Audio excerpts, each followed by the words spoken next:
అయ్యా నీ జ్ఞానం మాకు కావాలి. చదవండి గోయ్. నా జనులు జ్ఞానం లేని వారే నశించుచున్నారు. ఆ నీవు జ్ఞానంను విసర్జించుచున్నావు కనుక ఆ ఏం విసర్జించుచున్నావు? దేవుడు చెప్పే జ్ఞానాన్ని విసర్జించుచున్నావు గనుక నాకు యాజకుడవు కాకుండా యాజకుడు కాకుండా నేను నిన్ను విసర్జింతును. నేను నిన్ను విసర్జించు అంటే నీకు ఏ స్థాయినిచ్చాడో, ఏ స్థానాన్ని ఇచ్చాడో, ఏ పదవినిచ్చాడో, ఏ హోదానిచ్చాడో, జ్ఞానాన్ని విసర్జించితే అన్నిటినీ నువ్వు విసర్జించాల్సి వస్తుంది. నీ స్థాయిని పోగొట్టుకుంటావు, నీ పదవిని పోగొట్టుకుంటావు.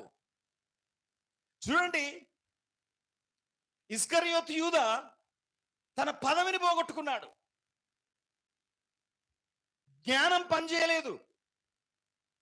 అప్పటి వరకు తాత్కాలికమైన బెనిఫిట్ కోసం ఆలోచించాడు.